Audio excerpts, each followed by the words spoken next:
Boa noite a todos, sejam bem-vindos, bem-vindas. Obrigado por estarem aqui com a gente.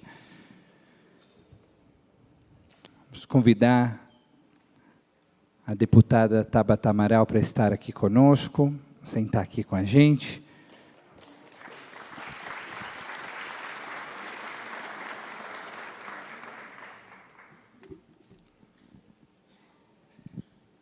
Sérgio Fausto, por gentileza.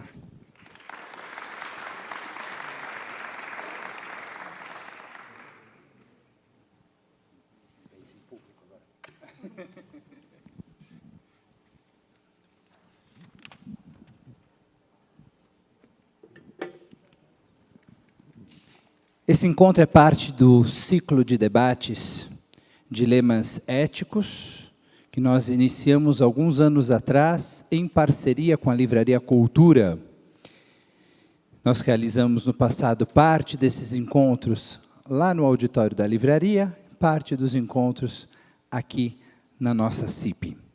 Um agradecimento especial àqueles que, através da Lei Rouanet, apoiam essa e outras iniciativas da Congregação Israelita Paulista, Ministério da Cidadania, Itaú, Bemol, GR Segurança, Focus Energia, CSN e Rosset. Agradecemos a Nara Oliveira Tius, é assim que se pronuncia? Tius, que é a nossa tradutora para Libras, que vai nos ajudar durante o evento. Muito obrigado. Obrigado. Nosso tema hoje é política. A pergunta é: concordamos que podemos discordar? Tome posse deste assunto. Temos o enorme privilégio de ter esses dois especialistas no tema. Eu gostaria de iniciar, e tenho certeza que vocês vão se identificar, com um minuto de silêncio em memória ao Rabino Henry Sobel. Eu vou pedir para vocês ficarem em pé. Nós estamos ainda na semana da Shivá, na primeira semana do luto, em memória do querido Rabino, que serviu quase 40 anos, na verdade 37 anos, nesta casa, e nós vamos então iniciar esta conversa com uma homenagem silenciosa.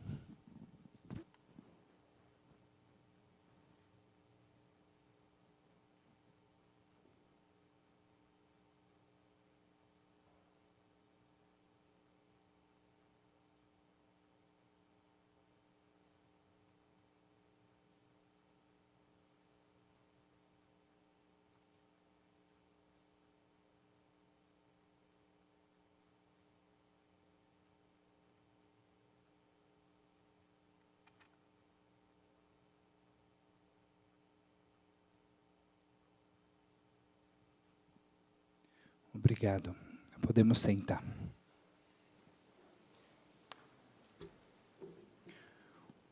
Hoje é um dia de atividades aqui na CIP culturais. O meu colega, o Rabino Ruben, que está aqui na entrada, acabou de terminar um curso no salão ao lado, que é o curso de Desafios Contemporâneos, que terá o último encontro na semana que vem, dia 5, a partir das 19h30.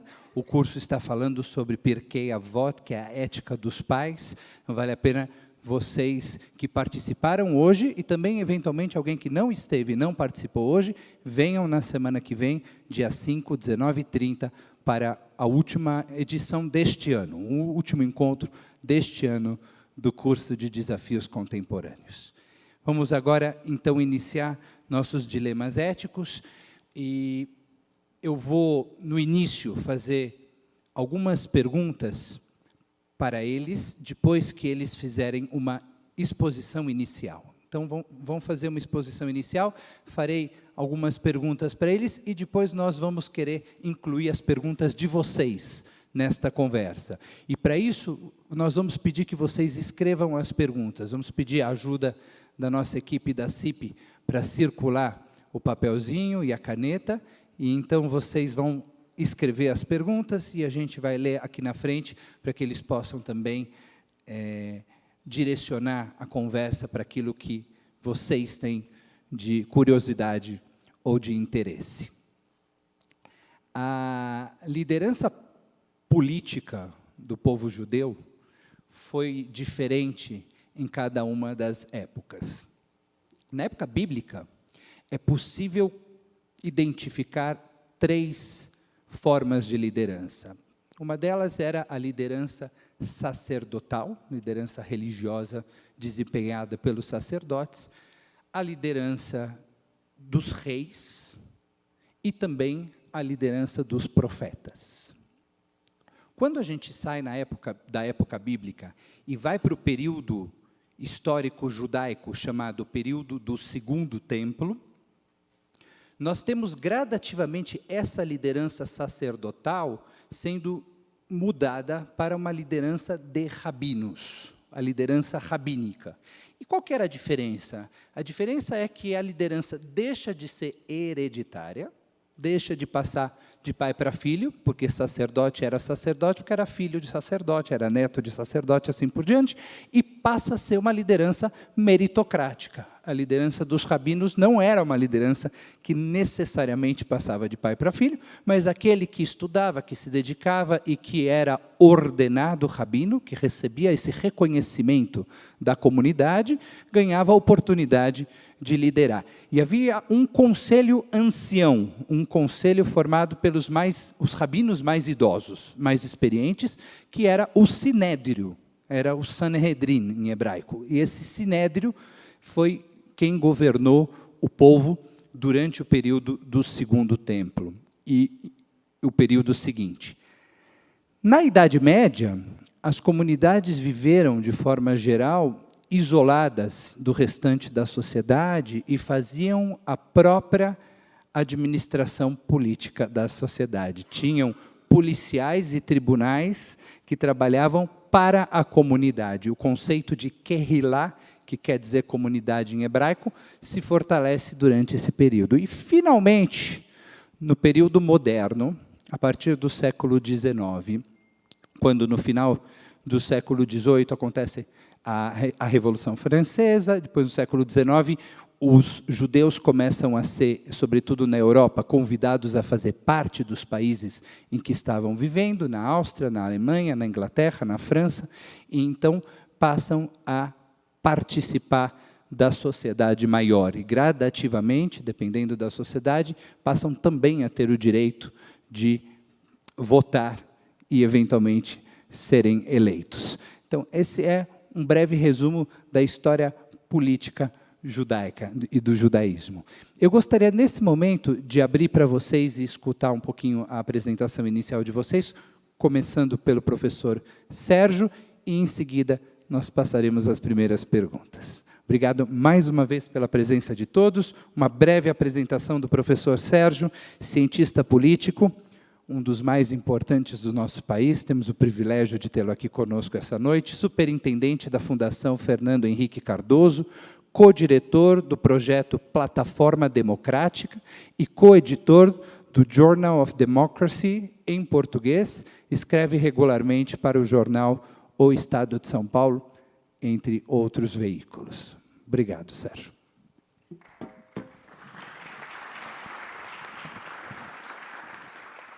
Bem, boa noite a todos, boa noite a todas, obrigado pela presença. É um prazer, além de ser uma honra, é sobretudo um prazer estar aqui com vocês.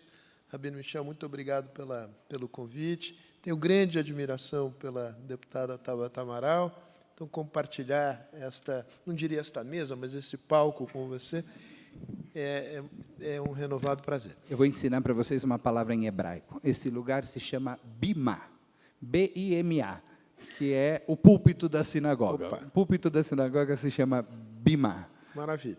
Hoje ele está cumprindo a função de palco, nós fechamos a Arca Sagrada e fazemos eventos de toda sorte, mas o nome do lugar é Bima. Muito bom. Obrigado pelo esclarecimento, que torna a minha responsabilidade ainda maior. Começo respondendo muito brevemente a essa pergunta-provocação. Concordamos em discordar?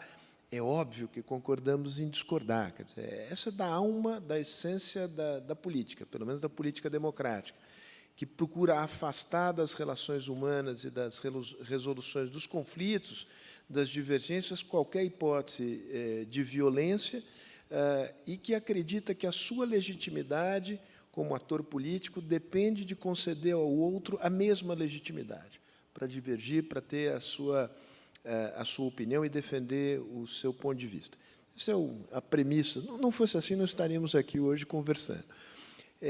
Eu queria, nessa breve introdução inicial, chamar a atenção para o fato de que o exercício da política mudou de uma maneira extraordinária nos últimos 20 e 15 anos. Isso tem a ver com transformações tecnológicas, culturais e sociais de grande envergadura.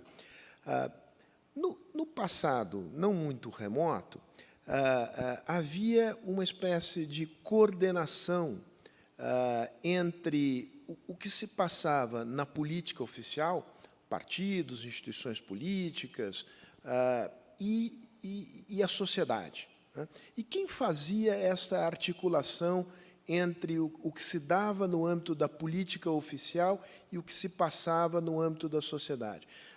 O que, no jargão da sociologia, se convencionou chamar de instituições intermediárias. Sindicatos, partidos, associações profissionais. Isso dava ao processo político em geral e ao processo eleitoral em particular um grau de previsibilidade que hoje é desconhecido por nós. Onde havia maior previsibilidade era na Europa, em que havia um grande alinhamento em como a sociedade se estruturava em grandes classes sociais, o operariado fabril, uma pequena burguesia proprietária, uma burguesia com maiores recursos financeiros, representadas, cada uma dessas classes, pelos seus partidos, pelas suas associações profissionais, de tal maneira que os seus interesses e as suas preferências eleitorais eram traduzidas no processo decisório. Então, havia uma espécie de rotinização da vida política. Não é que não havia conflito, não é que não houvesse momentos em que o protesto social criava a imprevisibilidade da política. Maio de 68, na França, está aí para mostrar, mas, digamos, a normalidade da vida democrática era dada pelo fato de que os dirigentes políticos eram capazes de expressar, no nível das instituições políticas, as preferências da sociedade, de uma sociedade que estava assentada em bases relativamente, não imutáveis, mas muito menos voláteis do que estão hoje em dia. Basta pensar no que aconteceu com o mercado de trabalho, na Europa, nos Estados Unidos, no Brasil, em todos os lugares do mundo. Uma sociedade que tinha uma grande parte da sua população trabalhando em fábricas e que dava uma certa homogeneidade na experiência de trabalho dessas pessoas, se pulverizou e se diversificou numa economia de serviços que tem toda sorte de contratos de trabalho, de experiência de trabalho, desde o home office até a grande empresa multinacional de serviço, até a pequena empresa, enfim, as sociedades se diversificaram enormemente. Portanto, a representação da sociedade se tornou muito mais complicada, porque elas se tornaram muito mais diversas. E aqui eu não vou entrar na discussão sobre as identidades, o feminismo e uma série de outras reivindicações que não faziam parte da política tradicional e que hoje têm um peso enorme. Além disso, houve uma revolução das comunicações, para simplificar a internet, que permitiu uma conexão direta entre as pessoas, que não passa mais pela mediação das instituições, não passa mais pela mediação das instituições políticas, como os partidos, não passa mais pela mediação de outra instituição que foi muito importante no funcionamento das democracias ocidentais, que foi a grande imprensa, que, de alguma maneira, criava templates, formava a opinião pública em torno de algumas visões de mundo.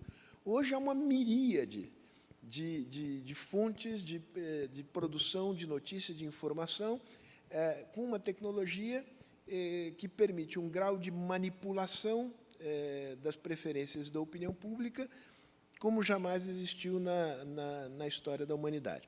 Portanto, hoje nós vivemos uma política que tem um grau de imprevisibilidade, de volatilidade, incomparavelmente maiores. O caso, vou tomar um caso rapidinho, isso apenas para mencionar, depois a gente pode conversar. O que aconteceu no Chile recentemente não estava escrito nas estrelas, né? As lideranças políticas no Chile não anteciparam, mas nem de longe, o que vinha pela frente. E, de alguma maneira, ainda é misterioso entender o que se passou.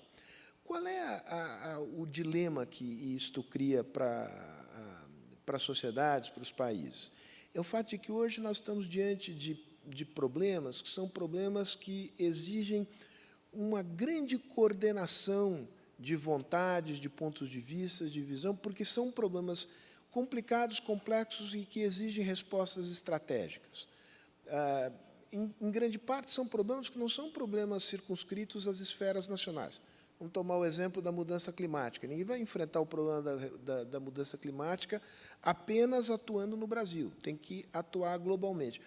Uma política que opera com este grau de imprevisibilidade, que é submetida a choques, de movimentos abruptos, de mudanças abruptas nos humores da sociedade, nas opiniões da sociedade, é uma política que tem dificuldade de produzir soluções, respostas estratégicas para os enormes desafios que a humanidade enfrenta. Então, tem um desafio complicado para a política, que é, de alguma maneira, reconstruir as suas bases de legitimidade, né? A Tabata é um bom exemplo de uma pessoa que entrou para a vida política, mas não é uma política tradicional. Tivesse sido uma política tradicional, talvez não tivesse sido eleita nas últimas eleições, então precisa se reconstruir as bases de legitimidade da política e dos políticos de uma outra maneira, mas é mais do que isso. A política precisa recuperar a sua credibilidade como uma atividade humana que é capaz de organizar, coordenar as vontades individuais em torno de alguns projetos que podem ser divergentes e devem ser divergentes, mas que ofereçam uma perspectiva de mais longo prazo para as pessoas. Se ela continuar submetida a essa volatilidade de curto prazo, eu acho que ela passa a girar em falso e passa a cavar, de alguma maneira, a sua sepultura. E o risco da sepultura da política é que o oposto da política é a violência, né? E eu acho que esse risco está um pouco por toda parte. Termino por aqui. Espero não ter me excedido no tempo. De jeito nenhum. Eu, antes de passar para a Tabata, só fiquei curioso. Você falou que as manifestações no Chile não estavam escritas nas estrelas. As nossas estavam? 2013, não estavam. E é curioso, porque, tanto no caso brasileiro como no caso do Chile, não há uma relação automática entre mal-estar social decorrente de perda de emprego e renda e protesto social. No Brasil, em 2013, havia praticamente pleno emprego, né? O Chile é o país que mais cresceu na América Latina nos últimos 30 anos. Então, fica aí no ar essa pergunta, né? Que processos sociais são esses que geram frustração, geram protesto e que colocam o sistema político diante de uma enorme dificuldade de encontrar respostas eficientes? Muito obrigado, Sérgio. Vou passar para a Tabata, também uma breve apresentação. Tabata Amaral, com 25 anos, com 25 foi. Ah, é? Parabéns. Fez aniversário faz uma semana, tem 26. Mas com 25 foi a sexta... É uma idade provecta, né? 26 anos é uma coisa... Foi a sexta deputada federal mais votada do Estado de São Paulo, eleita com... Você sabe o número de votos de memória? Muito bem. 264.450 votos. Nascida e criada na Vila Missionária, na periferia de São Paulo, foi campeã de Olimpíadas de Ciências e, a partir daí, ganhou bolsa em escola particular e depois em Harvard, onde se formou em ciência política e astrofísica. Foi cofundadora do Mapa da Educação e do movimento Acredito. Suas principais bandeiras no mandato são a educação, direitos das mulheres, renovação política e futuro sustentável. E hoje eu estava dando um Google na Tabata para ver as últimas matérias que saíram a respeito dela e me deparei com essa reportagem da BBC de que você foi escolhida uma entre as 100 mulheres mais influentes do mundo. É verdade isso? Responsabilidade, Tabata. Queremos te escutar. Muito obrigado por estar aqui.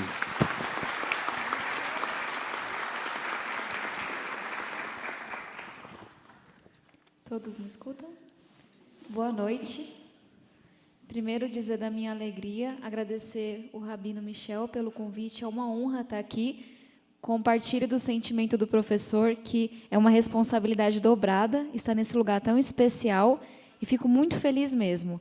Obrigada pelas palavras. De fato, o que fica para mim é a responsabilidade que isso representa e o tanto que eu tenho que me esforçar em dobro, triplo, porque tem muitas meninas olhando para mim. E não tem muita referência de mulher jovem na política, então é importante que eu dê um bom exemplo. Falando sobre a nossa pergunta e sobre o tema do evento, primeiro me apresentando sobre algo que eu acho que vai ser importante para uma discussão que a gente vai ter mais tarde. Tem uma coisa que me move muito na participação na vida pública e no que eu fiz nos últimos anos, que é quão desigual é o nosso país. E acho que se conecta bastante com o que o professor trouxe na sua explanação. A gente esquece que o Brasil é um dos países que mais concentra renda no 1% da população. A gente está falando de o segundo país do mundo. A gente é um dos países mais desiguais do mundo de forma geral. E a gente esquece disso no dia a dia, porque essa desigualdade ela é tão profunda que ela faz com que as pessoas nos extremos vivam em mundos completamente diferentes. Então, a gente consegue nascer, viver, se criar no Brasil sem se dar conta dessa desigualdade tremenda. Que quando alguém vem de fora, quando alguém começa a estudar, de fato se assusta bastante. E o contato que eu tive com a desigualdade, o tanto que ela me provoca a fazer alguma coisa, tem muito a ver com as oportunidades que eu tive na educação. Eu acho que o que torna a minha trajetória mais diferente não é vir da periferia e ter enfrentado o que eu enfrentei, e não é ter estudado em Harvard. É que essas duas coisas venham juntas. É muito difícil no Brasil que esses dois mundos se conversem. E aí eu falo sobre isso porque, na polarização que a gente está vivendo, o mais difícil, na minha concepção, é fazer com que mundos diferentes conversem. E sempre que alguém me questiona ou me critica, eu brinco que muito mais difícil do que fazer esquerda e direita conversarem é você combinar o mundo da periferia e de Harvard. E esse foi um aprendizado muito grande para mim. E eu me lembro, na primeira oportunidade que eu tive com as Olimpíadas de Matemática, como eu estava na escola particular, o sentimento que eu tinha de eu estou aqui, tendo uma oportunidade de transformar a minha vida, mas muitas pessoas ficaram para trás. Muitas mesmo. Pessoas que eu amo, que eu conheço, que são esforçadas, talentosas. Então, não é alguém que eu li, são pessoas que eu realmente posso atestar que tinham todas as condições de estar tendo a oportunidade que eu tive. Mas, porque não tiveram a mesma sorte, o mesmo privilégio, não estavam naquele lugar. E acho que toda a minha vida foi tentando entender esse não lugar de quem que eu sou. Eu sou a pessoa que veio da periferia, que conheceu e perdeu pessoas para o crime, para a violência, para as drogas, incluindo meu pai, ou eu sou uma pessoa que estudou em Harvard e que teve toda a oportunidade do mundo de escolher o futuro. Eu sou alguma coisa no meio desse caminho. Então, quando eu chego no congresso, fica muito marcado o quanto que eu tenho uma visão de mundo que é um pouco diferente da maioria das pessoas, ou pelo menos do que elas dizem. E tentando resumir essa visão de mundo, para mim é tão importante, e tem que vir junto, a gente falar de responsabilidade fiscal, que é um tema que a direita tende a levantar mais forte, e a gente falar de responsabilidade social, incluir as pessoas. E aí eu brinco que não deveria ser tão revolucionário assim você defender as duas coisas. E tem uma coisa dessa fragmentação, que eu até gostaria de ouvir o professor e que me preocupa muito, é que quando a sociedade está tão fragmentada, tão dividida como a nossa, a gente corre um risco de que apenas um grupo defenda a inclusão social. Então, a pauta da educação, do combate à desigualdade, fica refém, vira monopólio de um grupo de pessoas, enquanto a pauta de desenvolvimento econômico de um outro e a pauta da ética de um terceiro. E aí eu me pergunto, acho que mais como cidadã do que como deputada, eu quero viver nesse Brasil que ou é desenvolvido, ou é inclusivo, ou é ético? Eu realmente não acho que é tão diferente assim você querer as 3 coisas juntas. Sabe, são coisas bastante razoáveis. E acho que é um pouco disso, no momento que você tenta furar um pouco dessa polarização, tem muita resistência. E, na minha visão, tem resistência porque ela interessa muito aos extremos. A gente criou um mecanismo, e aí, nesse sentido, as redes sociais são ferramenta, na minha visão, não são a causa, são uma ferramenta de amplificação, em que, se você agarra uma bandeira em um extremo, você tem holofote, você viraliza, você está ali garantido, está marcando a sua posição. E serve para os 2 lados. E eu sinto que os 2 extremos se retroalimentam. E eu tendo a acreditar, e acredito do fundo do coração, que a maioria da população brasileira não é intolerante, igual a gente vê nas redes sociais. Que a maioria das pessoas não estão nos extremos. E aí eu brinco, seguindo a tirinha do Armandinho, que somos muitos, mas estamos espalhados. Então, para dizer que existe todo um Brasil nesse meio do caminho, que não quer que você agarre um lado ou outro. E aí, para dizer que eu valorizo muito e entendo a significância desses termos, esquerda, direita, progressista, conservador, etc., etc., mas eu acho muito difícil que uma sociedade tão complexa, tão diversa, tão desigual como a nossa, em que a gente fala hoje de robotização, mudanças climáticas, desigualdade crescente, se resuma a uma palavra ou outra. Eu acho que algumas questões você não consegue explicar assim. Por que a pauta de proteção ao meio ambiente vai ser uma pauta de esquerda? Ela é uma pauta de sobrevivência. Por que a pauta de gestão eficiente, ou seja, vamos entregar uma educação de qualidade, uma saúde de qualidade para todos, é uma pauta de direita? Não faz muito sentido para mim. Eu acho que a gente está ficando um pouco refém da polarização no Brasil. E aí, passando para um segundo tema, que eu acho que tem conexão com isso tudo, uma expressão que ficou muito marcada na última eleição foi a renovação política. Todo mundo ouviu falar sobre isso, a nova e a velha política. E eu confesso que eu tinha vários preconceitos que foram quebrados nesse primeiro ano de mandato. Porque, para mim, a nova política eram pessoas que estariam ali no primeiro mandato. E esse ano, depois de um ano em que você erra e você aprende, e a pele estica bastante, de tão novo que é esse aprendizado para mim, fica muito forte de que a renovação que a gente tem que buscar, e talvez um pouco de apurar o que a gente vem pedindo desde 2013, porque eu acho que o Brasil não quer o que tinha antes, mas não sabe o que colocar no lugar ainda, por isso que a eleição foi tão polarizada, é a gente começar a falar de uma renovação de ideias e de práticas, e não tanto de rostinho, não tanto de pessoas que estão lá. E eu digo isso não porque eu não queira mais mulheres na política, por exemplo. Essa é uma das pautas principais do meu mandato. Eu quero sim mais mulheres na política, eu quero sim mais jovens, mais periféricos, mais negros e por aí vai. O Congresso tem que ter a cara do Brasil, isso é muito importante. Só que eu quero pessoas que estejam lá defendendo práticas diferentes, que entendam que as emendas parlamentares, que são 15 milhões de reais que o parlamentar tem direito ao ano, não é um recurso próprio, que você pode embolsar uma parte ou que você pode dar para um apoiador político. É dinheiro público, tem que ter edital, tem que ver o impacto dos projetos. Então, são essas pequenas práticas, para mim, que fazem falta. Quando a gente fala de ideias, pessoas que topem além dos extremos e tentem olhar questão a questão. Como eu vou me posicionar não depende de qual partido gerou essa ideia, mas depende de quão boa é a ideia. E aí, nesse um ano, eu encontrei pessoas que foram eleitas comigo, que têm práticas mais velhas do que minha bisavó, e também encontrei um contingente enorme de parlamentares que estão há 2, 3, 4 mandatos e que têm práticas muito novas e que defendem a boa política. Então, acho que é um pouco do meia-culpa que eu faço de ter contribuído para essa coisa de nova política, que eu acho que foi numa direção muito simplista e um pouco equivocada, e talvez contribuir para o debate, para a gente discutir, porque para mim tem a ver com isso também. Que tipo de renovação que a gente quer ver a partir do próximo ano? Tem eleição de novo. Eu quero trabalhar para eleger muitas mães, mulheres, meninas, para a gente poder ter mais mulheres na política. Mas talvez eu olhe um pouco mais para as práticas do que a gente olhava no ano passado. E aí, só para concluir, para abrir para esse debate também, a gente está apresentando na Câmara, nesse momento, um conjunto de propostas de uma agenda social, que é basicamente uma agenda que busca olhar para a desigualdade, olhar para a pobreza e dar uma resposta. E eu acho que, de certa forma, isso conecta com o que o professor trouxe sobre o Chile, isso conecta sobre a polarização. Esse trabalho foi feito por mais de 6 meses, com quase 20 especialistas, diversos parlamentares, alguns de primeiro mandato, como João Campos, Felipe Rigoni, outros já em seu segundo ou terceiro mandato, como Raul Henri, Pedro Cunha Lima, para mostrar que esse negócio não é um bom indicador mesmo. E essa é uma agenda que conseguiu unir 23 dos 25 líderes da Câmara dos Deputados. Foi fácil ou não foi? Mas todos eles assinaram como autores de um projeto, para dar um exemplo, que coloca 3 milhões de crianças no Bolsa Família, que hoje estão completamente desassistidas, crianças na pobreza, que não têm nenhum tipo de benefício, e a gente cria o benefício da primeira infância. E eu acho que houve muito uma sensação de que, quando a gente olha para Chile, Bolívia, Equador, recentemente Colômbia, talvez não tenha um único fator que tenha gerado, mas eu acho que tem uma coisa muito forte de a política não me representa. Quem está lá não está olhando para os meus interesses.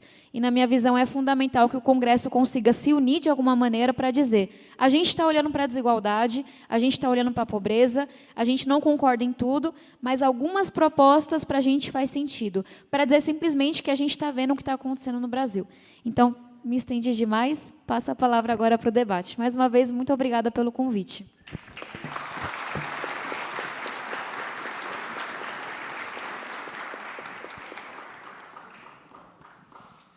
Sérgio, agradecer a minha esposa Juliana, que está sentada aí, me ajudou a elaborar as perguntas que eu vou direcionar a vocês nesse começo de conversa. Como é esse sistema democrático que pode eleger um líder não democrático, né? E que eventualmente vai suspender a própria democracia que o elegeu e o escolheu? Isso não é um dilema ético? Queria ouvir isso de você e queria que você, através dessa pergunta, nos trouxesse um pouco a tua visão desse mundo que a gente vive hoje, né, que me parece ter caminhado no sentido de um retrocesso em diversas pautas que pareciam relativamente consensuais depois da Segunda Guerra Mundial, um mundo que volta a ser nacionalista, uma xenofobia crescente, um antissemitismo que volta a aparecer em diversas partes do mundo. Então, queria escutar um pouco de você, uma visão global em relação a isso. Vamos lá. Bem, o povo judeu sabe melhor do que nenhum outro que as democracias podem produzir monstros autoritários e exterminadores. O Hitler está aí para não me deixar mentir. O que nós supusemos é que, depois da experiência do nazifascismo, o próprio fascismo na Itália tem raízes na democracia parlamentar italiana dos anos 20, nós supusemos que esses eram fenômenos que tinham ficado relegados ao passado histórico longínquo, de que teria havido uma adesão, em grande parte do mundo, aos valores da democracia, os valores da liberdade. E, ao longo de alguns anos, isso se mostrou verdadeiro. Se nós tomarmos o número de democracias existentes no mundo nos anos 50 e compararmos com o número de democracias existentes no mundo ao final dos anos 90, nós notaremos que esse número aumentou em 2 vezes. 30% dos países se enquadravam dentro de critérios suficientes para classificá-los como países democráticos na década de 50, grosso modo. Esse número passou a ser de 60% no final dos anos 90. Desde então, tem havido o que se convencionou chamar de uma espécie de recessão democrática. A democracia parou de se expandir no mundo e ela retrocedeu em alguns países. Países que haviam se tornado países democráticos retrocederam ou para regimes abertamente autoritários, como hoje é a Turquia, ou para regimes em que se mantém a competição eleitoral relativamente justa, mas que todos os mecanismos de freios e contrapesos foram absolutamente deturpados, em que há controle da imprensa, e por aí vai. O que tem acontecido? Bem, o que tem acontecido é que, parte das sociedades em países democráticos, e muitas vezes a maioria, fosse o contrário, presidentes não seriam eleitos, presidentes que depois passam a tomar medidas que, na verdade, subvertem a própria democracia, isso só é possível porque parte da sociedade avalia que a democracia é um valor secundário em relação a outras preferências e a outros valores. Que valores são esses? Em geral, são valores relativos à nacionalidade, à etnia e à religião, vistos de uma ótica altamente excludente. Então, e isto se dá em vários países, se dá em grandes países como os Estados Unidos. Uma figura como o Trump, ela é possível porque uma parte da sociedade americana está disposta a ter um presidente que joga numa zona cinzenta, em que ele não chega propriamente a corromper inteiramente as regras formais da democracia, mas ele adota práticas que são claramente fora dos limites da democracia, está disposto, essa parte da população está disposta a aceitar isso, porque ela se vê ameaçada pelo que ela julga ser um perigo muito maior. E qual é o perigo muito maior? É a mudança racial e cultural dos Estados Unidos. Então, o que está, no fundo, é isto, é a ideia de que nós não estamos dispostos a viver num país pluriétnico e plurirracial em que a maioria branca não seja claramente uma maioria dominante. Isso é um fenômeno novo em algumas democracias centrais. O caso dos Estados Unidos é típico.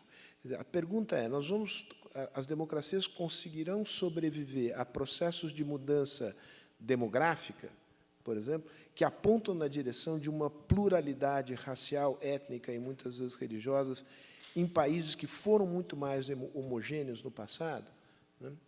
Não tem resposta fácil para isso. Podemos voltar a essa questão de vários outros ângulos, eu não quero monopolizar a palavra. Ótimo. Obrigado, Sérgio.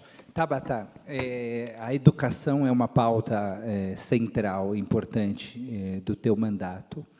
E hoje eu li que você fez críticas ao ministro da Educação e a maneira como o Ministério está sendo administrado, gerido, e eu queria escutar de você o que nós precisamos fazer e quais são as propostas para que a gente possa levar o Brasil para outro patamar no campo da educação.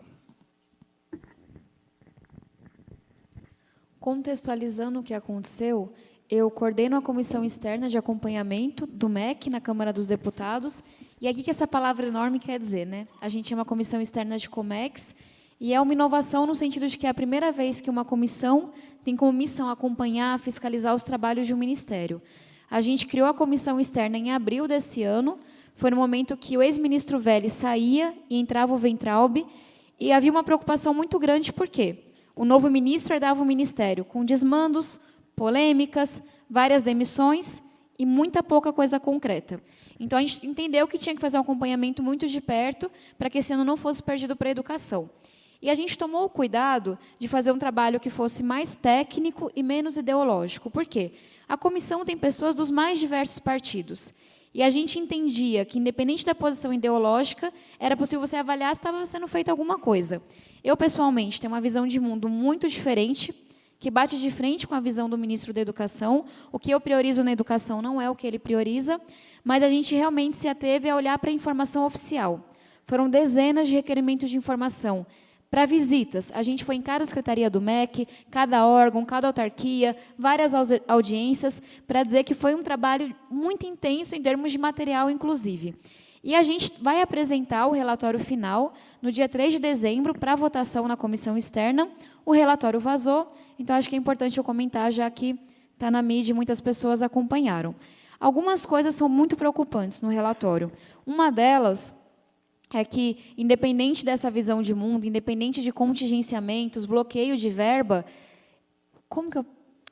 vou ser bem direta, nada foi feito na ponta. A gente não teve execução orçamentária, a gente não teve novos projetos implantados. Então, um exemplo é a alfabetização. nos 100 dias de governo, a gente tem as metas que o governo apresenta. A única meta de educação que o governo apresentou para os 100 dias foi em alfabetização. A gente passou o ano todo vendo audiências, conferências, discussões para discutir a metodologia, a ideologia que basearia a metodologia de alfabetização. Ou seja, é método fônico, não é, etc. Eu não acho essa discussão mais importante no Brasil nesse momento. Eu acho que a gente tem outras prioridades. Mas, dito isso, tudo bem, a gente discute, escolhe uma e implementa. Só que, quando você vai ver na ponta, não teve nada executado. Não teve nenhum projeto que chegou em prefeituras, que chegou em secretários de educação, professores, etc. E aí você pode falar, tudo bem, então eles não conseguiram avançar na única proposta, talvez porque seja mais difícil. Vamos olhar para o que estava posto. 3 exemplos. Tem 2 programas do MEC que são para EJA, Ensino de Jovens e Adultos. Um deles teve R$0 executado esse ano inteiro. O projeto não andou. O outro, 1% executado até agora. Quando a gente olha para investimento em educação básica, foi 4,4%.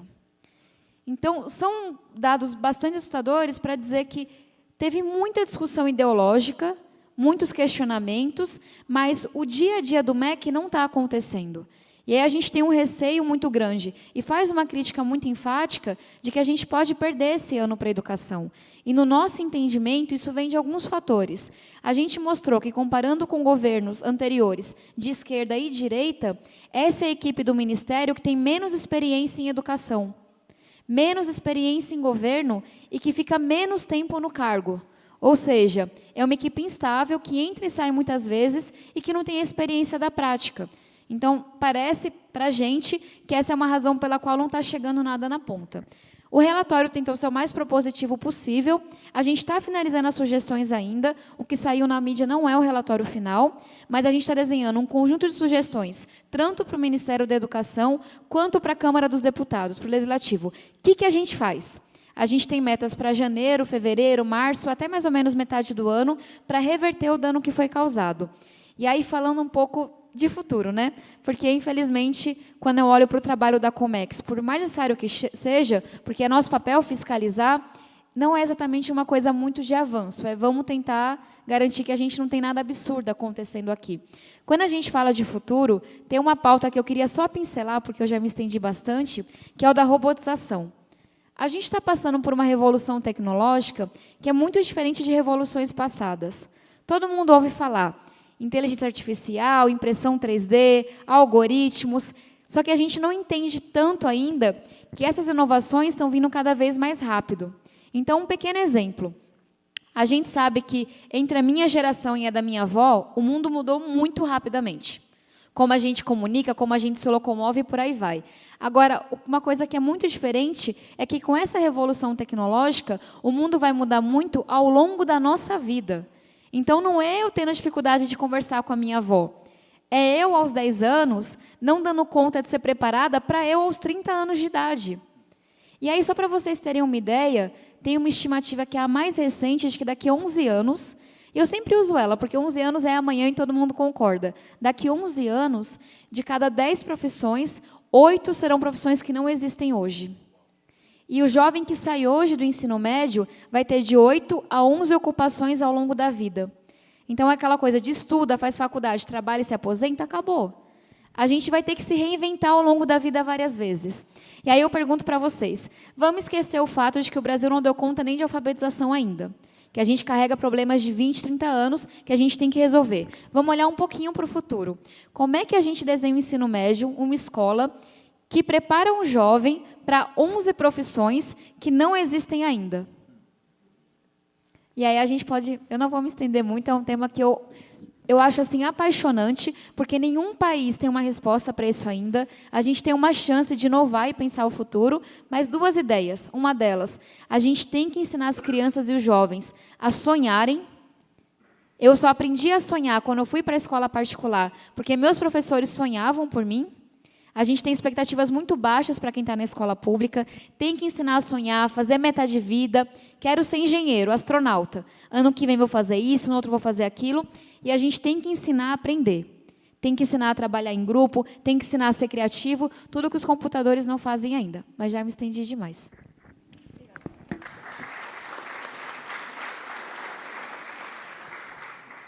Yuval Harari, o autor israelense de Sapiens, que esteve no Brasil recentemente, ele justamente fala, né, que o desafio é a gente preparar uma geração capaz de aprender, porque se essa geração for capaz de aprender, estará equipada a reaprender sucessivas vezes profissões e enfrentar um mundo que ninguém hoje pode dizer como será, né? É um mundo que é desconhecido de todos nós, mas que sabemos vai mudar numa velocidade, e está mudando numa velocidade muito, muito grande.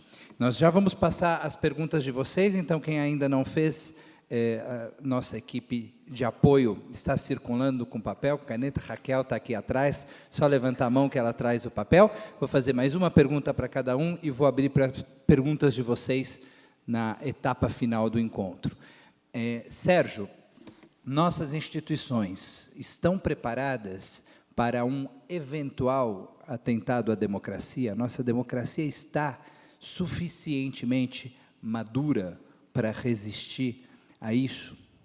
E eu queria aproveitar, se você puder, junto na sua resposta, fazer também alguma referência à questão do Estado laico. Quer dizer, nós somos um Estado laico desde 100 anos depois da Revolução Francesa, nós nos tornamos um Estado laico. A pergunta é, esse Estado laico já se verifica na prática? Ele já foi consolidado? Eu acho que a resposta sincera às duas perguntas não pode ser um taxativo sim, quer dizer, no sentido de que eu não vejo o menor risco à democracia no Brasil, porque as instituições são de tal modo sólidas que qualquer aventura morrerá no nascedouro. Não estou inteiramente convencido disso. Também não acho que o Estado laico no Brasil ele tenha se assentado em bases absolutamente sólidas. Começo por essa última, eu não vou me alongar demais. Basta ver que em vários espaços, que são espaços republicanos, predominam os símbolos do cristianismo. De um lado, você dirá, bem, é natural, a maioria é cristã no Brasil, mas isso é incompatível com o Estado laico. Isso não vai nenhum desrespeito ao cristianismo em nenhuma das suas manifestações. E, de fato, me preocupa, quer dizer, falemos português claro, há um setor do novo mundo evangélico que tem uma visão teocrática do mundo, tem uma dificuldade de conviver com o laicismo. E não é um setor pouco expressivo do ponto de vista da populacional, demográfico, e que tem expressão política. Então, tenho temor? Tenho temor. Sou catastrofista, fatalista em relação a esse tema? Não sou, mas olho. Né? Há uma transição religiosa importante no Brasil. Quem conhece o tema e estuda, diz que o número de protestantes, e aí o que cresce é o neopentecostalismo, os protestantes se tornarão maioria por volta de 2040 no Brasil. Né? Não é um dado menor. Não é um dado menor. Tem que trazer esse tema a debate. As instituições são insuficientemente sólidas? Eu começo pela nota positiva. Eu acho que todas as vezes em que o presidente, seus filhos, ou agora, lamentavelmente, até o ministro da Economia, fez declarações que são inteiramente incompatíveis com o que é razoável no regime democrático, a reação foi bastante contundente, que eu acho que mostra solidez, né, convicção. Agora, eu não acho que os valores da democracia tenham se enraizado profundamente na sociedade brasileira. Para não me alongar, eu cito um dado que é da pesquisa do Latinobarômetro, que acompanha a opinião pública em relação à preferência por democracia ou autoritarismo, ou nenhum dos dois, desde 1995.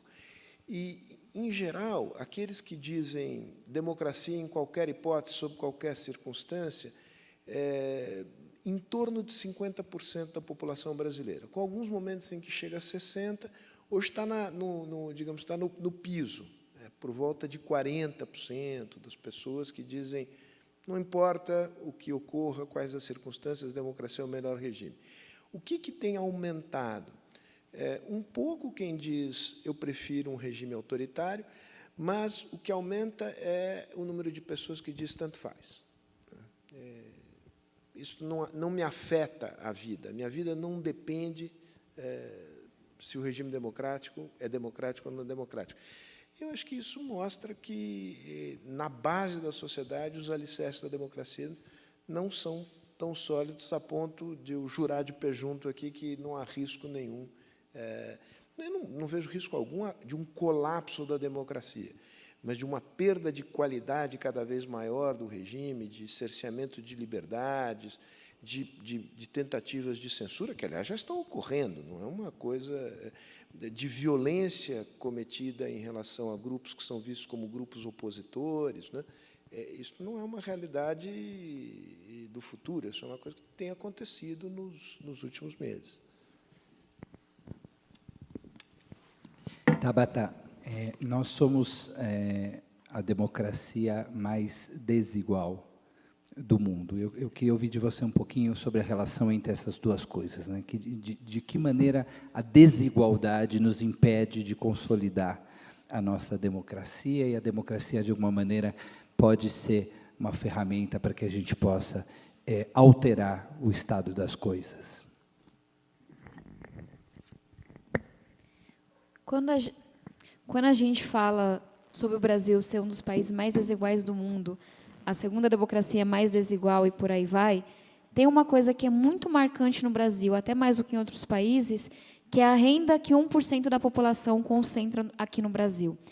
E eu volto a falar desse ponto porque, de novo, a gente tem um abismo inteiro entre uma parte da população que ainda convive com a fome, que não consegue quebrar o ciclo da pobreza, e uma parte da população que está entre os mais ricos do mundo. Enfim, não dá nem para a gente comparar, são figuras realmente astronômicas. E aí, quando a gente fala da relação disso com a democracia, tem algumas coisas que, para mim, ficam muito marcadas, e até de coisas que eu estudei na faculdade. Uma delas é que é muito difícil uma democracia sustenta quando a gente não se vê no outro. E quando é tão desigual o país, a gente começa, de fato, a achar que o outro é diferente. A gente começa a inventar lendas urbanas, histórias de por que o outro não chegou onde a gente chegou. Então, é muito comum no Brasil o conceito de quem quer, consegue. E eu sempre falo, quem quer e teve a oportunidade e aprendeu a sonhar, e estava bem alimentado, e tinha dinheiro para pagar o transporte, etc., e etc., consegue. Porque no Brasil a gente distorceu muito o conceito de meritocracia. A gente começou a achar que meritocracia era você olhar para quem chegou mais longe. Quando, na verdade, o conceito, na minha visão correta de meritocracia, é quem correu mais. E você descobre quem correu mais, quem fez o maior esforço, quando você desconta o ponto de chegada pelo ponto de partida. Vou continuar falando, para vocês não olharem para trás. Então, voltando para cá. Isso é importante porque, de novo, é muito difícil você estar num extremo, enfim, da riqueza, por exemplo, e você conviver todos os dias com o fato de que um contingente enorme da população não tem dinheiro para comer todos os dias. Então, na minha concepção, a gente começa a criar essas histórias de não se esforçaram, são assim mesmo porque querem, a cultura da pobreza e etc., etc., porque a gente não quer encarar a realidade de que fomos privilegiados, que tivemos sorte de nascer com uma cor de pele, em certas famílias, em certos bairros, enquanto outras pessoas não tiveram a mesma sorte. E por que eu contei isso tudo e dei alguns exemplos? Para dizer que uma democracia, no meu ponto de vista, se baseia em você olhar para o outro e se reconhecer nele. E falar, eu e o Rabino, eu e a Malu, eu e cada um de vocês temos os mesmos direitos. E precisamos ter as mesmas condições. Então, eu acho que a desigualdade no Brasil, sendo tão abismal, ela questiona uma coisa que é importante para você fundamentar a democracia, de que somos todos iguais, pelo menos perante a lei. E a gente sabe que, perante a lei, não somos todos iguais. A gente tem uma impunidade muito grande, por exemplo, para crimes de colarinho, para crimes de corrupção, quando que a gente tem uma massa gigantesca de jovens que ficam ficam presos esperando julgamento por até 8 anos. Então, de novo, eu acho que a desigualdade ameaça as bases da gente olhar para o vizinho e falar, parece comigo, minimamente, então vamos lutar para a gente ter um regime parecido. E aí, se pode ser uma solução ou não, na minha visão, pode. Eu acho que a democracia é o regime que, a longo prazo, mais tem chance de combater a desigualdade, e os estudos tendem a demonstrar isso, e o professor pode me corrigir, mas não acho que vem por inércia. E aí, só um comentário. Voltar no 1% que concentra mais renda no Brasil. A gente, historicamente, concentra uns 20%, quase 30% no 1% mais rico, foram vários por cento aqui, desde o Estado Novo.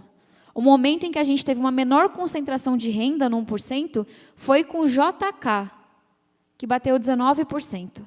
E a gente nunca mais chegou nesse piso. Então, só para dizer, somos uma democracia há mais de 30 anos, a gente conseguiu reduzir a desigualdade, mas a gente quase não mexeu nesse 1% que fica lá intocável. Como é que a gente faz isso? Reforma tributária. E aí não é só a simplificação de impostos. Sou completamente favorável à discussão do IVA lá no Congresso, de um imposto de valor agregado, etc., que, de fato, a gente tem muita complicação, isso gera um custo Brasil muito grande, mas a gente tem que ter coragem de taxar mais quem tem mais dinheiro. Porque no Brasil quem mais paga são os mais pobres por meio do consumo.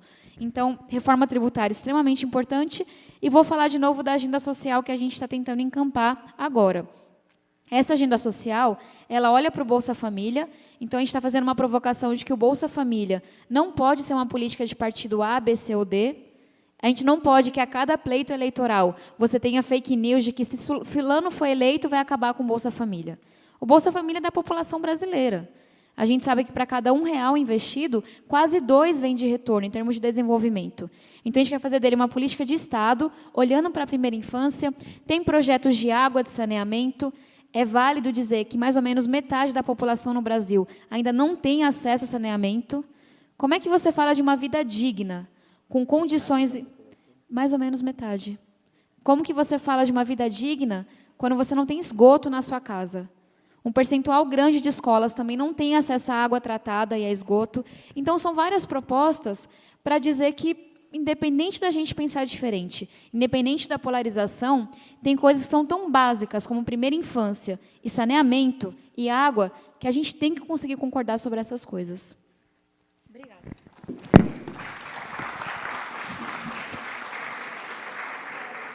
Ou chegaram as perguntas do público. Vocês não iam fazer uma seleção antes de mandar? Essas já são as selecionadas, entendi. A gente tem até que horas? Vamos começar, mas seguramente a gente não vai conseguir passar por tudo. A primeira pergunta do Alex, que foi o primeiro a perguntar, é como alinhar o interesse dos nossos representantes com o interesse público. Então, o Sérgio Tabata, fiquem à vontade, ele não direcionou a um de vocês, então fiquem à vontade para responder.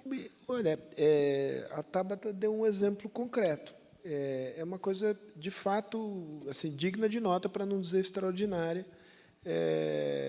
Essa articulação que se fez na Câmara, e acho que tem um mérito de todos os envolvidos, mas acho que é justo, Tabata, digamos, reconhecer também o mérito do presidente da Câmara, que tem assumido um papel muito importante num país em que o bate-boca estéril virou o pão nosso de cada dia. É uma pessoa que tem capacidade de olhar o futuro, de eleger prioridades e de criar esse ambiente de convergência que vocês também souberam aproveitar, né? Não tem nenhum mistério, quer dizer, é perceber que, inclusive do ponto de vista da sobrevivência política dos representantes, a sociedade hoje é atenta, é mais informada. Então, é não apenas bom para a sociedade, como politicamente faz todo sentido esse tipo de articulação. Precisa ter um pouco digamos, de estatura política, moral, e olhar o país no seu conjunto. Apenas para terminar, a ideia de que nós temos um destino comum como brasileiros, né? Nós não somos um ajuntamento de pessoas que, por acaso, num momento circunstancial do tempo, habita este lugar aqui que, por acaso, se chama Brasil. Há uma comunidade nacional aqui, diversa e tal, mas tem raízes, tem perspectiva e tem desejo de permanecer no Brasil e ver um país melhor. Quem puder capturar esse sentimento e dar concretude a ele, como o Rodrigo Maia conseguiu, com um conjunto de deputados veteranos e não veteranos, eu acho que tem uma avenida no Brasil. A sociedade saberá reconhecer o mérito desse tipo de iniciativa. Tabata, quais os principais desafios que você encontra sendo uma jovem mulher no mundo da política?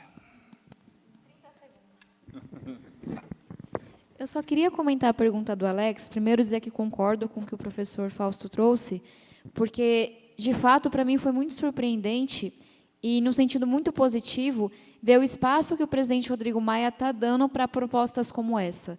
Eu coordenei esse trabalho por 6 meses, e por 6 meses me reuni quase que semanalmente com o presidente da Câmara, com outros deputados, para falar de projetos técnicos. O que a gente avaliava era, a gente tem espaço para aumentar o Bolsa Família? São 3 milhões de crianças, a gente tem espaço para fazer isso? E eu acho que fica uma provocação positiva, espero, de que o Executivo também se posicione. A gente está no limite do que o Legislativo consegue fazer, mas muitas coisas são de origem do Executivo. Então, para dizer que a gente não vai conseguir completar essa missão 100% em termos de fato, reverter a perda na desigualdade, são 15 milhões de pessoas que entraram para a pobreza, para a extrema pobreza nos últimos anos.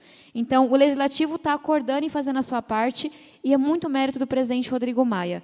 Mas eu acho que a gente, como população, tem cobrado o Executivo que também olhe para a área social. Eu acho que a gente já superou uma visão econômica antiga de que a gente tem que desenvolver, crescer o bolo para depois distribuir.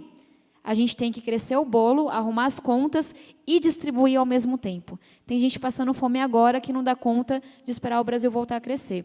E a gente investe o nosso dinheiro na área social muito mal. É uma questão muito mais de fazer escolhas.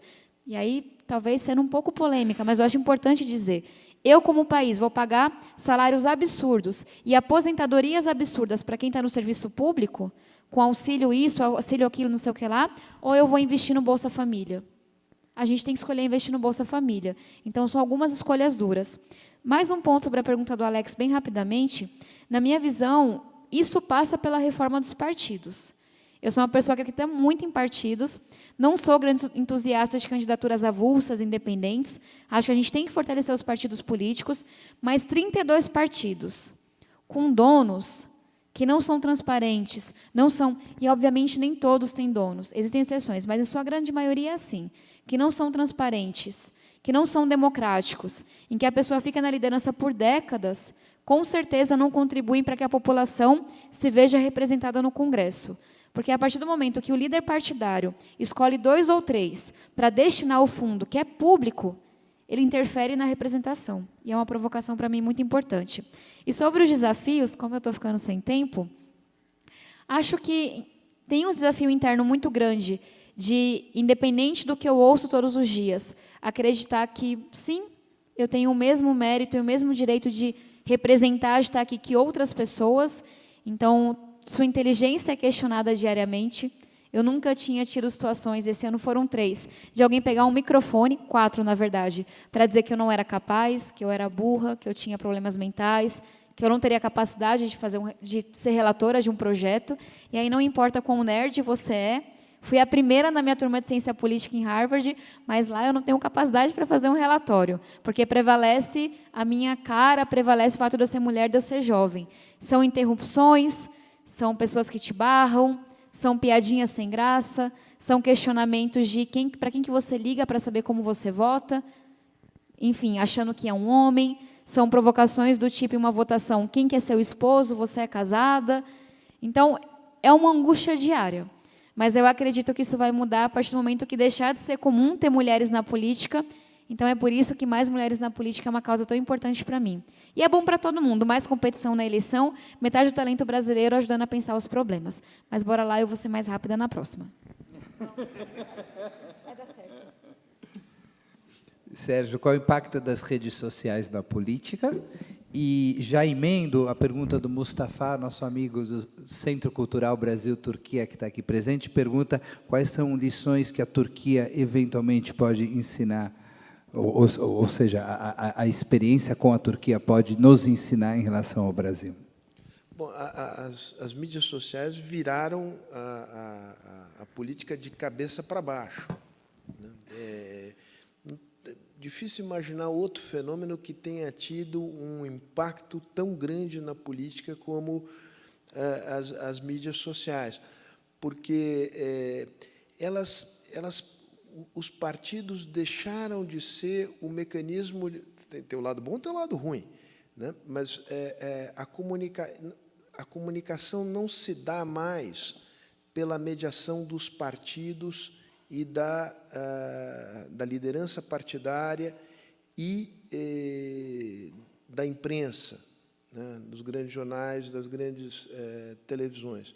Então, o processo de formação da opinião pública mudou inteiramente, e ele passou a fugir aos controles tradicionais que os partidos e a grande imprensa exerciam. Mas, de alguma maneira, se abriu uma caixa de Pandora, porque não é uma ágora grega em que cada qual apresenta os seus argumentos de maneira racional e as pessoas deliberam em função dos melhores argumentos. É um espaço que é uma tecnologia que permite não apenas uma velocidade de transmissão da informação, um alcance da informação, mas uma manipulação dos dados e da realidade como a humanidade jamais desenvolveu.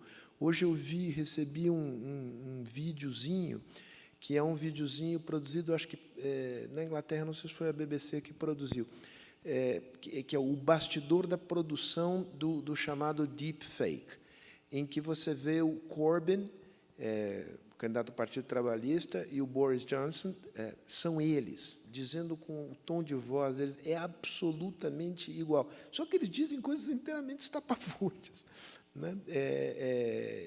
Contrário ao que se imagina que eles possam dizer. Numa população pouco educada, a capacidade que essas tecnologias abrem de falsificar a realidade e a informação é gigantesca. Turquia, meu querido Mustafa, quer dizer, o caso turco, a gente não deve esquecer que, quando o Erdogan se elegeu em 2002, ele era um sopro de esperança de uma combinação rara no mundo, de democracia e islamismo, de um partido, de um país de maioria islâmica, de um partido de raiz islâmica, mas que operava dentro dos limites do jogo democrático, aceitava a alternância de poder, aceitava o contraditório, aceitava a divergência, aceitava a liberdade de imprensa. O fato é que hoje isso desapareceu do mapa. Então, isso levanta uma questão que é uma questão difícil para o mundo, que é da compatibilidade entre islamismo e democracia. No mundo árabe tem pouco espaço para isso. A Turquia era a prova de que não, há compatibilidade. É claro que há compatibilidade do ponto de vista doutrinário, não há nada na religião islâmica que impeça o florescimento da democracia. Estou fazendo uma constatação. Há alguma coisa estranha que a Turquia desmentia. Bem, a Turquia foi para o buraco. E a outra lição é a seguinte: presidentes eleitos que passam a ter maiorias sucessivas e incontrastáveis ficam com uma coceira de virar ditadores que é quase irresistível, é um perigo.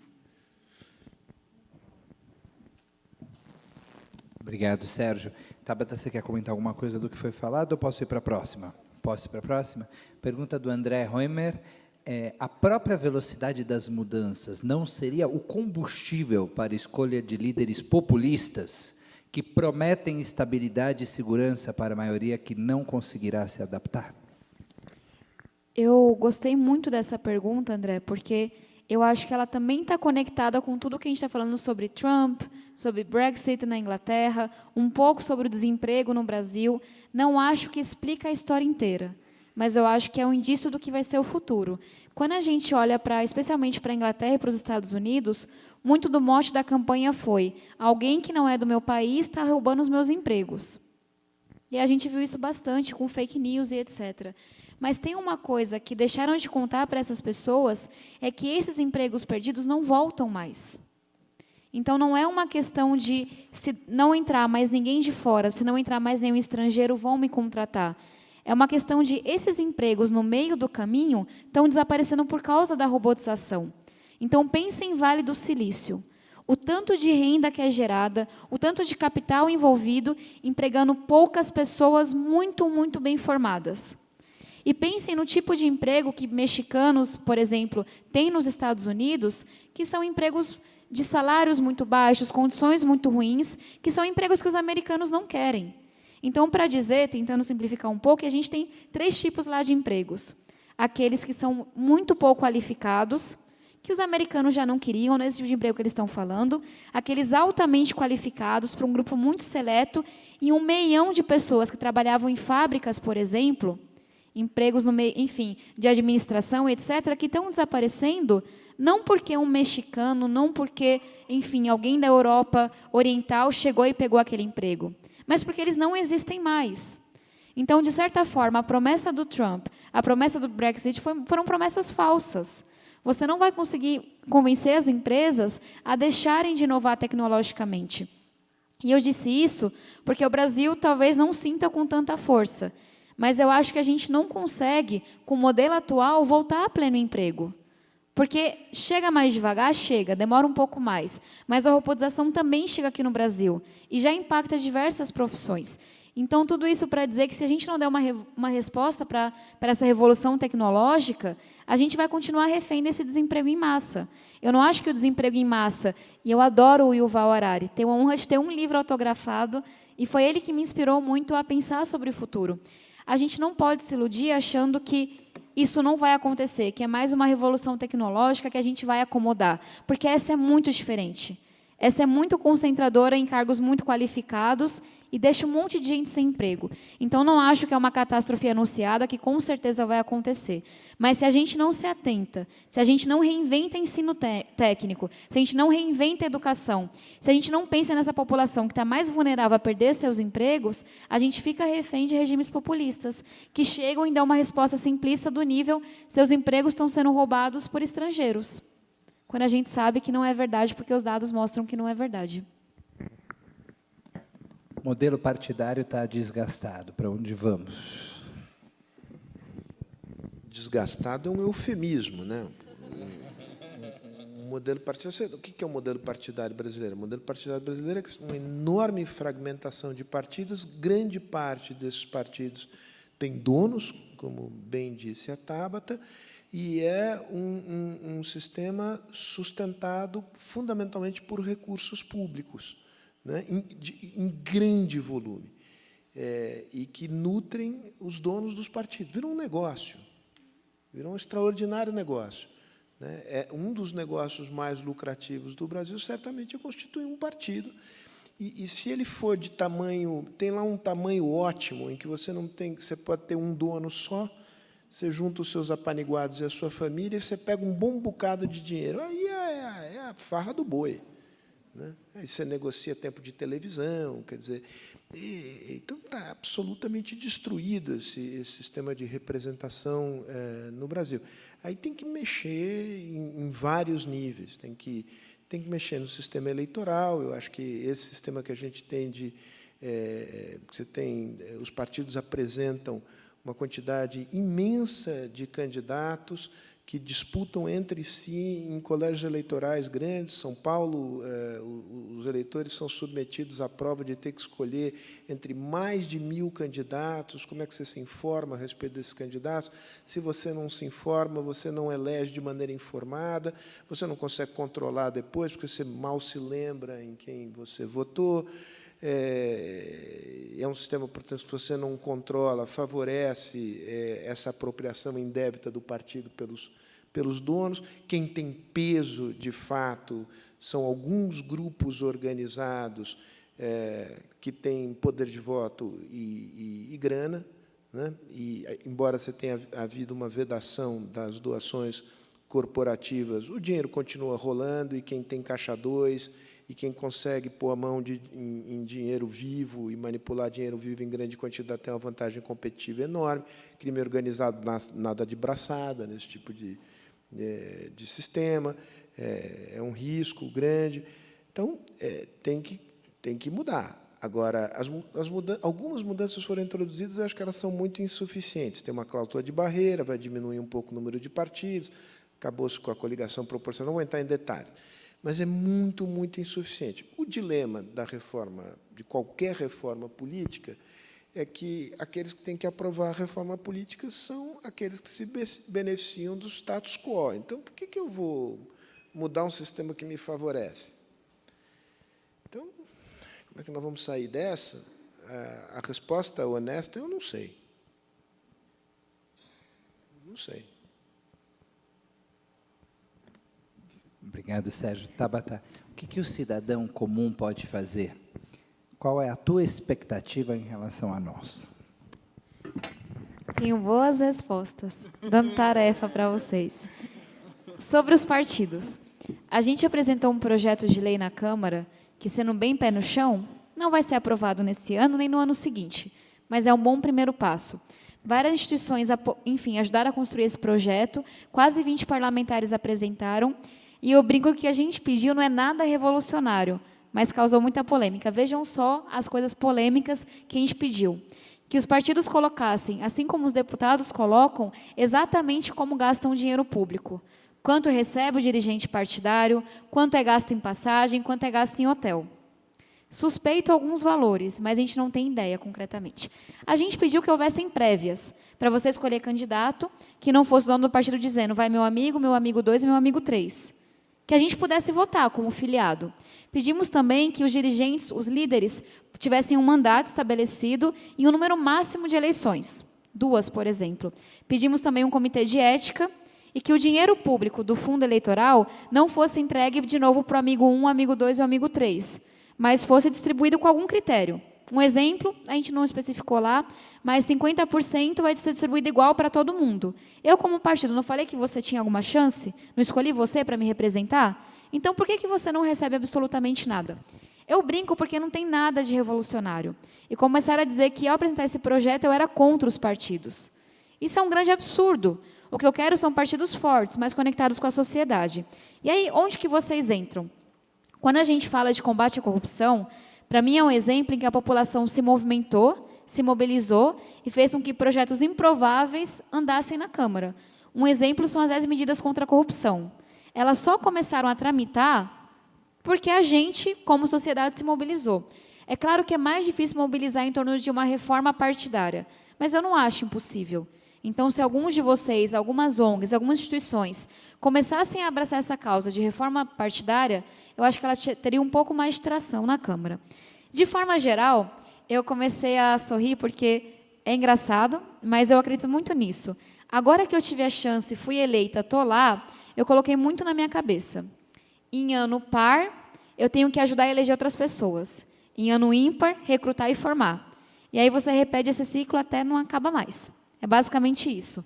Porque o bom de uma democracia é que nunca acaba. A cada 2 anos tem uma nova chance. E eu dei o meu exemplo porque eu não sou candidata no próximo ano, mas eu, sinceramente, me sinto na obrigação de ajudar outras mulheres a se elegerem. A gente vai lançar dia 19, né, Malu? 19? Dia 19 de dezembro, um programa chamado Vamos Juntas, que é um programa de mentoria, de apoio para mulheres que querem se engajar, fazer campanha ou se candidatar. É um projeto que não tem partido. E aí vocês podem perguntar, mas por que isso? Já me perguntaram em uma entrevista. Mas você não está gerando competição para você mesma? Estou. Mas eu prefiro competir com mulheres fortes, capacitadas e talentosas do que com pessoas que têm práticas desonestas como eu competi no ano passado. Então, é uma provocação. E aí esse é o meu pedido para vocês, que no próximo ano vocês se engajem em alguma campanha. E olha que bom, não sou candidata, e estou pedindo isso mesmo assim. que vocês adotem 2, 3 pessoas e falem, poxa, esse menino tem talento, essa menina tem futuro. Faça um curso sobre política, a gente não aprende sobre isso na escola. Vou fazer um jantar na minha casa, vou apresentar você para os meus amigos. Porque se a gente não se faz responsável no ciclo eleitoral, e a renovação não pode ter sido uma onda, que é o que as pessoas querem que tenha sido, e falam, foi só uma ondinha. Não, vem algo muito maior por aí. A gente tem que se envolver. Então, eu sei que sou engraçado, mas meu pedido realmente é esse, que no próximo ano vocês apoiem alguns candidatos, 2 ou 3 para contar a história. Câmara dos Vereadores é algo extremamente importante. E a gente sabe que a nossa Câmara é muito complicada, em vários sentidos. Então, que a gente consiga contribuir para a renovação da Câmara dos Vereadores. E daqui a 3 anos, para uma renovação maior da Câmara dos Deputados e por aí vai. E aí, só para não perder a oportunidade, por que não alguns de vocês se candidatarem? Algumas de vocês. Tem uma coisa que eu sempre digo, não tem representante melhor do que alguém que vem da nossa comunidade. E eu tenho certeza que a história, que as lutas de vocês vão ser muito mais bem representadas por alguém daqui do que por alguém de fora. Então, o resumo é, se candidatem, e se não se candidatarem, apoiem alguém no próximo ano. É isso.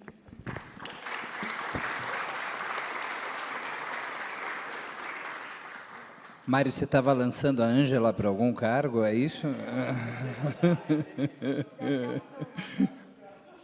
Muito bem. Eu te direciono a mesma pergunta, Sérgio. O que a gente pode fazer para monitorar e fortalecer a nossa democracia? Bom, para ser muito breve, eu acho que a Tabata já deu a dica. Eu acho que, assim, engajar no processo eleitoral, eu acho que é muito importante. Mas não é só durante o processo eleitoral. Há várias organizações que desenvolveram, inclusive, programas, aplicativos, etc., de acompanhamento da trajetória dos deputados, que são muito valiosos, né? Dá trabalho. Dá trabalho. A política requer esforço, persistência, tempo. Não por outra razão, é uma das razões pelas quais a democracia representativa existe, em que você delega para que outros exerçam o poder em seu nome, porque você quer dedicar parte do seu tempo a outras coisas, o que é perfeitamente legítimo. Mas reservar alguma parte do seu tempo para se informar, procurar as melhores formas de obter informações, controlar o mandato dos parlamentares, acho que é muito valioso. E buscar esse contato pessoal no processo eleitoral, porque os políticos são muito mais solícitos no momento eleitoral, por alguma razão difícil de explicar.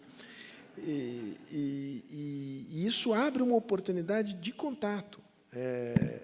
E acho que tem muitos grupos, não só em São Paulo, que estão criando situações em que um grupo de pessoas passa a discutir com os candidatos política, né? E cobrar, e querer entender. Então, eu acho que é um processo de aprendizado interessante, valioso, e que pode ser muito prazeroso. Eu conheci a Tabata num jantar que o Denis Misny organizou, havia vários outros candidatos novos. Foi muito interessante, além de muito agradável, a comida estava ótima. Estamos nos encaminhando para o fechamento do encontro. Queria contar para vocês que o encontro está sendo filmado, registrado, e com a autorização dos dois, a partir de amanhã, estará disponível no site da CIP e nas nossas redes sociais. Então, vocês podem rever esse encontro ou indicar para pessoas que vocês conhecem, que eventualmente não puderam chegar hoje em função da chuva, do trânsito ou de qualquer outro compromisso, poderão entrar nas nossas mídias sociais e rever essa conversa. Vocês gostariam de dizer algo como fechamento? Muito obrigada, Rabino, muito obrigada, professor, muito obrigada a cada um, a cada uma. Não se esqueçam que é quinta-feira à noite, está chovendo, está frio e a gente está falando de política. Então, a gente já está contribuindo bastante.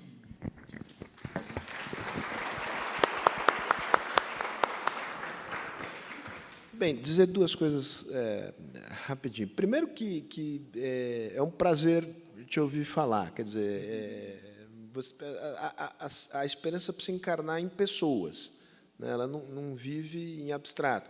Você é uma das pessoas que dá esperança, estou te dizendo sinceramente. Queria frisar, eu acho que o que é interessante é a constatação que você fez. Você é uma pessoa com uma enorme energia, uma capacidade de se engajar e de mudar e de refletir também. A ponderação que você fez sobre política, nova política e velha política, acho que mostra uma capacidade de reformulação, de amadurecimento que eu acho que é extraordinária. Eu queria 2 comentários muito breves. Que é uma coisa para a qual a gente deve prestar atenção. Aí é mania de sociólogo aqui. Isso que a Tabata falou sobre as características da onda tecnológica que está entrando. Pela primeira vez, nós teremos uma tecnologia que vai afetar profissões que são profissões típicas de classe média. Classes médias inseguras com relação ao seu status econômico e social é um caldo de cultura para fenômenos autoritários. A gente sabe disso, né? Então, essa transição tecnológica não é nada trivial. E nós vamos ter que ser criativos para pensar políticas públicas capazes de responder. E eu acho que tem uma espécie de dupla nisso. Tem capacitação, tem empreendedorismo, tem uma educação de outra qualidade, e vai ter que estender rede de proteção social. Renda mínima universal. Não venham me dizer que você vai conseguir... Pensa no caso dos veículos que vão se tornar automáticos. Você vai converter caminhoneiro americano em empreendedor da área de serviço? Uma parte você consegue, a outra parte você tem que dar um subsídio para o cara viver, né? Então, eu acho que isso é uma coisa que vai colocar pressões sobre os estados, sobre a carga tributária. E nós vamos ter que enfrentar isso. O outro comentário é muito breve, só para não gerar um mal-entendido aqui com o Mustafa. A Tunísia é um caso muito bem-sucedido de um país islâmico, de um partido de fé islâmica que consolidou um regime democrático. Agora, a Tunísia não é a Turquia. A Turquia é central como ligação entre o mundo ocidental e o mundo da Ásia Central, entre encontros de civilizações e encontros religiosos. De fato, ali se perdeu muita coisa. Você sabe que você mais do que eu, porque você tem lá o seu coração, né? Mas que a Turquia é do interesse de todos os democratas do mundo, e quando o Hizmet precisou, encontrou uma enorme solidariedade no Brasil, e isso me deu satisfação de ajudar, me deu orgulho das instituições brasileiras que conseguiram, ao fim e ao cabo, evitar que um absurdo fosse cometido. Sérgio e Tabata, eu queria encerrar contando para vocês uma curiosidade. A gente tem uma obra monumental no judaísmo que se chama Talmud. O Talmud são as interpretações orais da Bíblia. Foi escrito 2000 anos atrás. E qualquer página que você abre do Talmud, você tem diversas respostas para a mesma pergunta. Você tem uma pergunta central e você tem lá o Rabino A pensa assim, Rabino B pensa assim, Rabino C pensa assim, Rabino D pensa assim. E quando você espera que no final da página venha a resposta, o gabarito, não existe. Porque em cada uma daquelas opiniões existe uma sabedoria. Todas elas são sagradas. Inclusive, os acadêmicos contam que nas raras páginas que aparece uma conclusão, isso é uma edição posterior, que o livro, originalmente, não tinha fechamento de nenhum debate, de nenhuma discussão, propositalmente. E, em determinado momento, isso pode ter incomodado alguma liderança que fez questão de fechar aqui ou ali o debate. Então, pelo menos na tradição judaica clássica, concordamos que podemos discordar, não só concordamos que podemos discordar, mas devemos discordar com respeito, porque é justamente no dissenso que nós temos a oportunidade de fortalecer a nossa sociedade e a nossa democracia. Agradeço enormemente a contribuição de vocês, muito obrigado e boa noite a todos.